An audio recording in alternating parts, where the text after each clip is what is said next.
So, hello mga ka-electrical, no? So, ito yung green setup natin. So, ano ba meron dito sa green setup natin? So, ito yung aparato na tinatawag ko, no? 12 volt system to. So, battery operated 12 volts.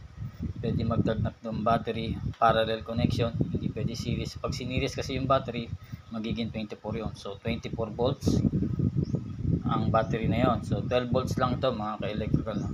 So, ano ba meron dito? Ito yung mismong inverter natin na 1000 watts.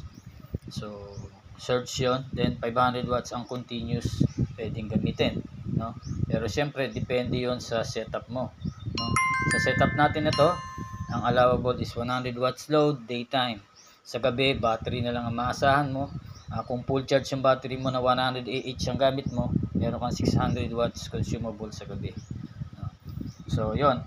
So, ang inverter natin ay ito, yung tatak niya ay Bosca. Then, 12 volts din to, no?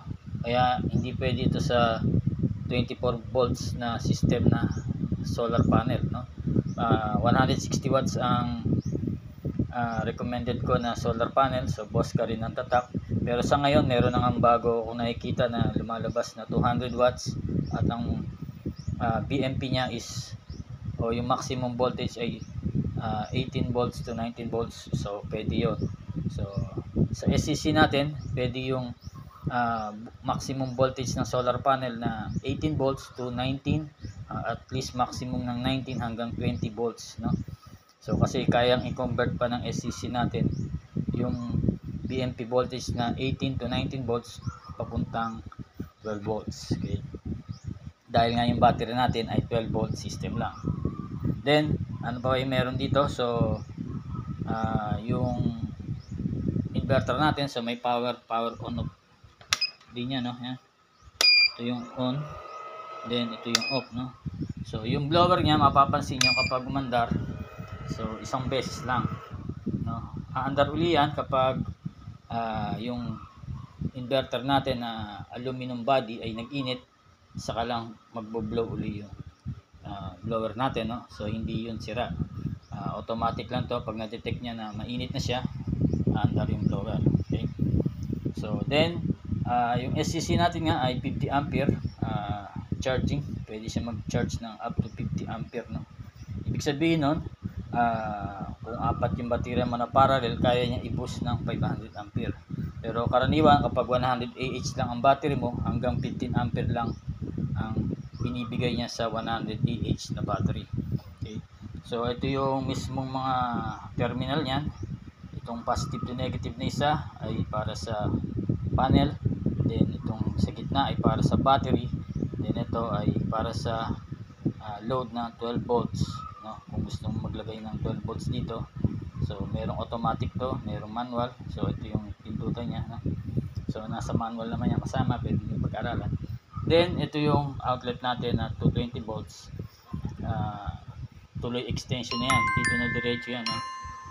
Medyo fragile kasi yung dito, no?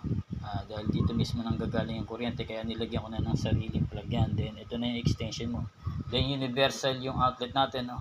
So, kahit may grounding yung device na ikakabit mo rito, ay pwede dahil hindi mo na kailangan putulin yung grounding. Isasaksak mo lang rin siya rito, no? So, hindi pwede ito sa induction motor, no? Yung pinakamaliit na induction motor nga yung electric fan. So, pero kung no choice, gusto talaga naiinitan ka, pwede mo rin isaksak. Pero may ugong nga, para malis mo yung ugong number 3 mo. Okay? So, pero hindi recommended ang electric fan. So, TV, clip fan, router, electronic devices, mobile charging, pwede dito. Okay?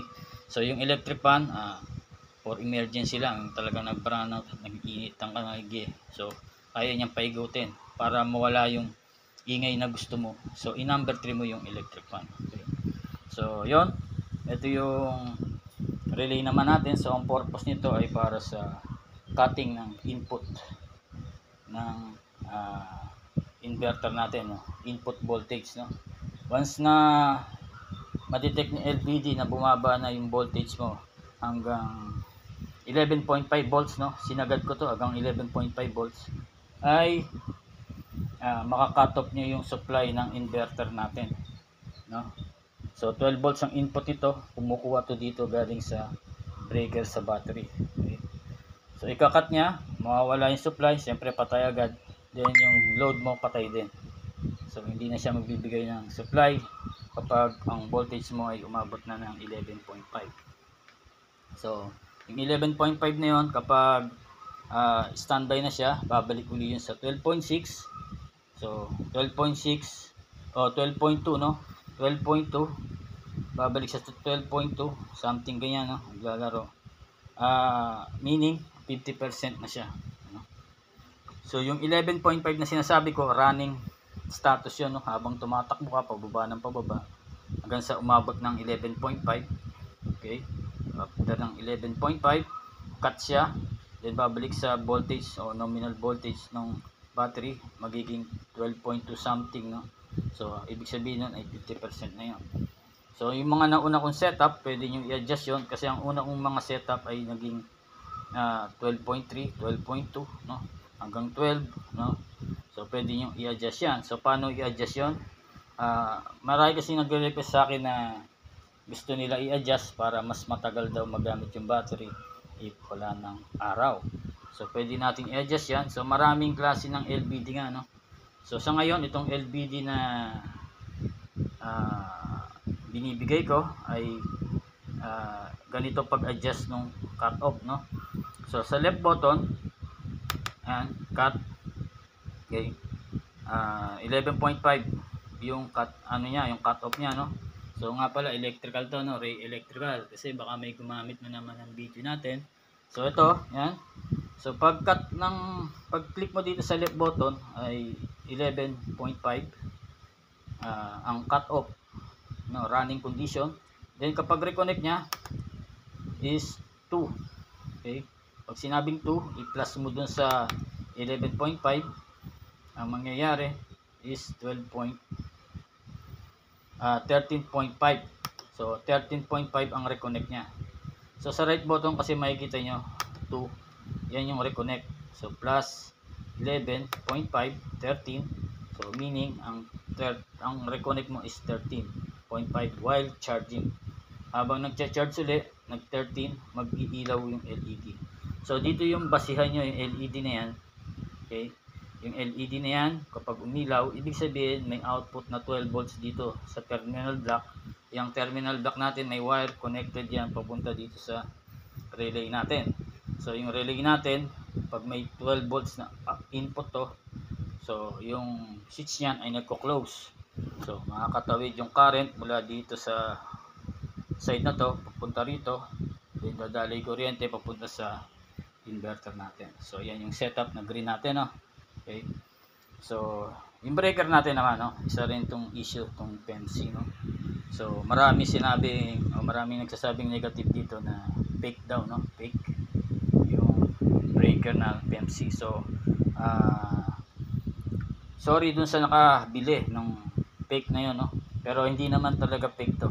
So eto, paano malalaman kung fake? So meron niyang unang-una kailangan mabigat siya, no? Mabigat din, maalog yan. So yung nakita kong may nakapost na fake, so iilan lang yung ganito, no? Tapos binuksan niya nga, wire lang yung nakalagay dyan. So ito hindi, talaga may umaalog to. Then nakabukas na ako nito, no? Marami na akong binuksan nito. So mahalata naman, mabigat, no? So kaya kung may nabili man kayong fake, tandaan nyo yung seller, wag na kayong bumili ro. So okay, so yon. Then bakit ba meron nakasobrang railings ako dito? So ang tawag dito ay DIN rail. So anytime pwede kang mag-add ng breaker kung gusto mo mag-add ng breaker sa output or sa inverter, no?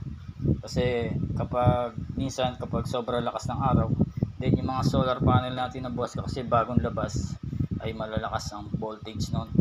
Nag-high voltage minsan to. So nakaka-affect din yung inverter minsan, nag-high voltage. Kung gusto niyo i-separate yung breaker ng inverter, pwede na mag-add ka ng breaker dito. I-separate mo yung breaker ng inverter tsaka yung LPD, walang problema. Pero sa ngayon, yan. So ito yung basic setup natin. So pwedeng isang solar panel muna, no? At isang 100Ah na battery, walang problema. So hanggang maximum nito hanggang tatlong solar panel na 160 watts. Okay. So ang dali lang naman install nito. Ito yung breaker para sa solar panel, breaker para sa battery. So yun lang ang gagalawin mo. Nakaset na yung LVD natin, SCC, pati yung inverter, pati yung relay goods na yan, no? Tested na yan. Okay. So ang maximum wattage na solar panel nito ay 650 watts, no? So 650 watts ibig sabihin pwede apat na 160 watts. Okay, so pero nasa sa inyo yon. Ang recommended ko lang is tatlo para hindi mo ma-maximize yung mismong rating niya, no? Ayan. Kasi 650 siya eh, 650 watts sa 12 volt system. Then sa 24 volts is 1300 watts na solar panel pwede. Okay. So ang problema nga dito sa 12 volts na system, so hindi ko recommended yung single na 500 watts na solar panel. Hindi pwede rito dahil 40 volts na yung BMP noon o maximum voltage. So 160 watts lang hanggang tatlo pwede. Okay. So dahil 12 volt system yung inverter natin din, ha? So yun. Then yung battery natin ay iisa lang na gagamitin. Kasi kung gusto mo 24 volts talaga, magdadalawang baterya ka, no? Dalawang baterya, then yung inverter mo papalitan mo rin, gagawin mo 24 volts. Then itong relay papalitan mo rin ng 24 volts dahil 12 volts to. So magastos ang 24 volts. Kaya ito solar na pangmasa, 12 volts, no? Kahit lumang baterya, pwede dito. Agad nag-charge yung battery mo. Pwedeng maliit na solar panel muna, walang problema. Okay. So from 30 watts na solar panel hanggang 10 Ah na battery, walang problema. Pwede mong gamitin dito. So ang lagi ko lang sinasabi, mag 100 na kung may budget, mag 100 Ah, then solar panel mag-umpisa na, pwede isa na 160 watts yun. So para alam natin, no? So yan, marami akong setup, may blue, may PSW na green. So ito yung green setup natin, no? So salamat sa pagtitiwala, no? So sana naintindihan yung medyo basic operation tsaka yung mga devices natin, no? So thank you, God bless.